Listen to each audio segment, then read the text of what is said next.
7 years. Since 2000, Yeah. year 2000. Yeah. Wow. And 7 years is a long time. A lot changes in 7 years. Yeah. I know I have. But you know the great thing is that we're all here. Yeah. Oh, how Yeah. about that? Thank God. Thank God for that. That's such a blessing that we're all here and we're all doing well. I know in 7 years I've matured in my acceptance of being HIV positive.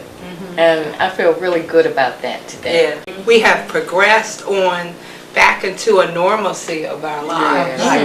You know, I think 7 years ago we were all kind of teeter-tottering on fear and just not knowing, being and consumed with it and not knowing what was going to HIV happen to us and trying to find some semblance of a life.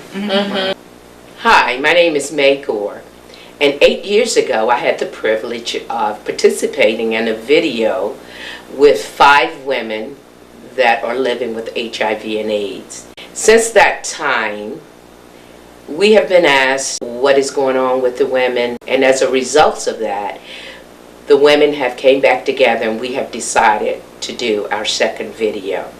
In 1984, I had a very good friend who had some concerns about her HIV status.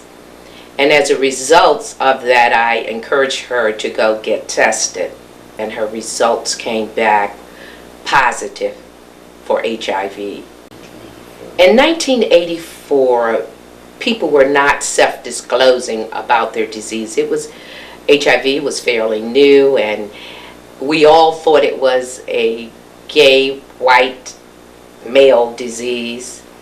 And so there was a lot of fear how people would perceive of you if you were HIV positive. I decided to get some information, and I started to go to workshops, and I got a job in the field of HIV and AIDS.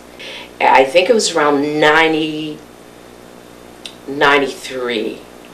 I met a man that I was interested in, and we started to date, and on my second date with him, he disclosed to me that he was HIV positive. These experiences was the motivation that led me to ask these women to do their first video.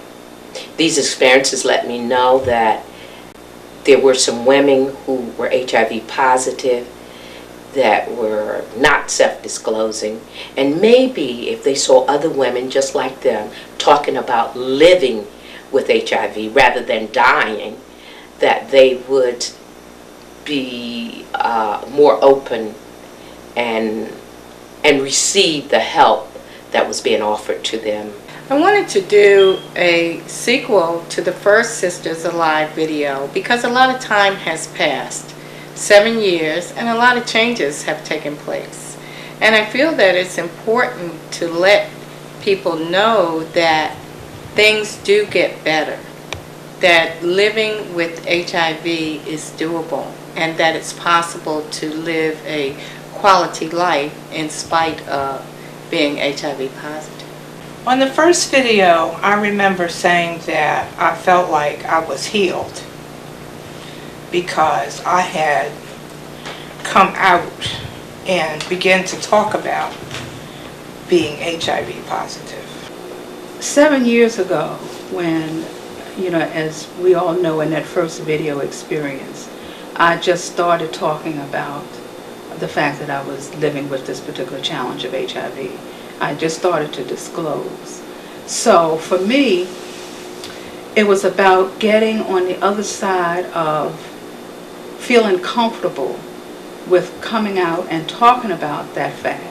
In 2002, I removed myself totally from the HIV community.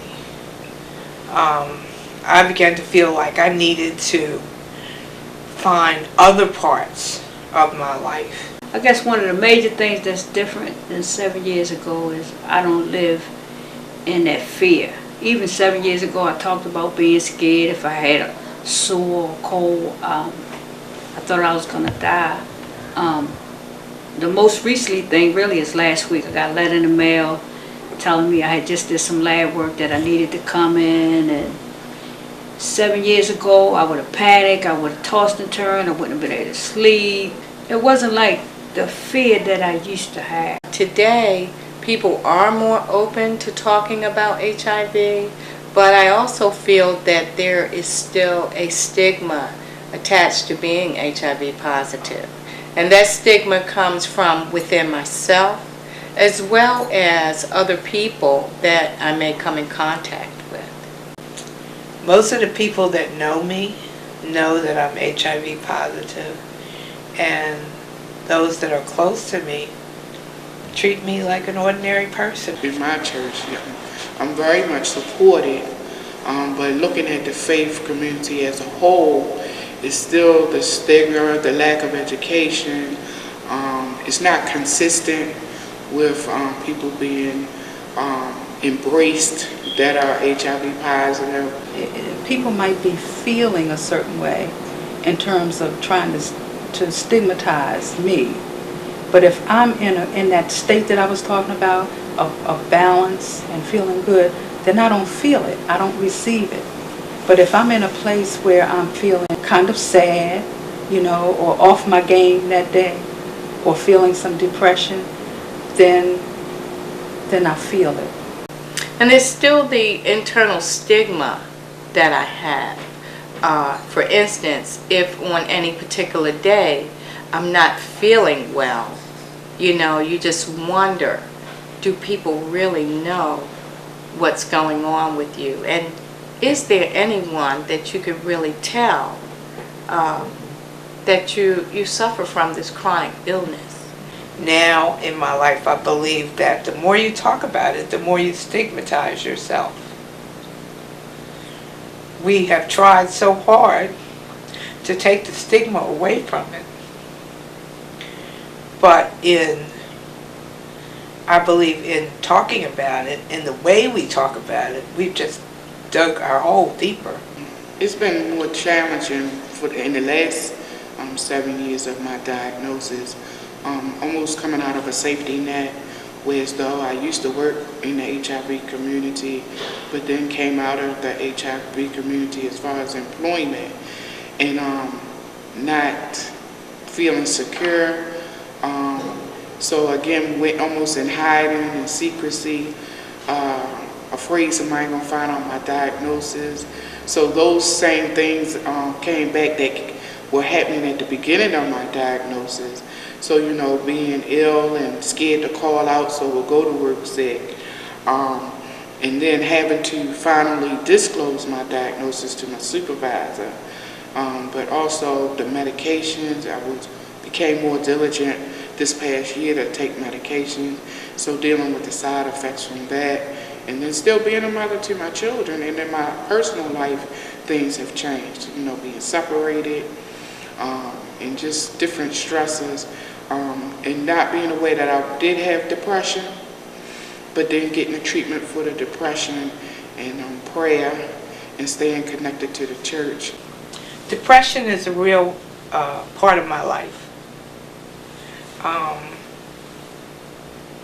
Not that I wasn't depressed before I got HIV, because I've always suffered with what they call clinical depression, which is kind of like a seasonal depression. When it's in the winter time, I get very depressed very easily. But having HIV has caused the depression to become more severe. I suffer from depression, and I fight it more than I suffer from it. I also have learned to live with the depression part of it. The most prevalent challenge for me has been the one of fatigue, as we have talked about. Right from the beginning, my energy level can be depleted quite quickly if I don't watch myself. That was true 7 years ago, and it's still true today. What I've learned and what I do differently today is I've learned how to spread my energies out and how to maintain a balance. I do suffer from fatigue. Being able to work every day outside the home, but coming home and not being able to attend to household duties because I just don't have the energy to do so. Having to have to force myself to be on a healthy diet, eating 3 meals a day, because sometimes the fatigue can be so overwhelming that I just don't feel like eating. Some of my challenges have been the tiredness, trying to keep up with being a mother, working, bones aching, also not being able to sleep at night, the night sweats, not being able to really hold my bowels sometimes. Another challenge has been the change in my body and coming to grips with that and working around that. Because as you know, there is a condition called lipodystrophy, where there's a fat redistribution of fat, and that has happened in my body. So the challenge for me has been to get beyond my vanity, as you know, because I like to look good, and come up with a way to mask that, if you will, and still look good. So I've actually changed the way that I dress. I thought I was losing weight. I went from 140 pounds to 120 pounds, and I kept saying I'm losing all this weight, my face sinking in, and my face appearance is changing.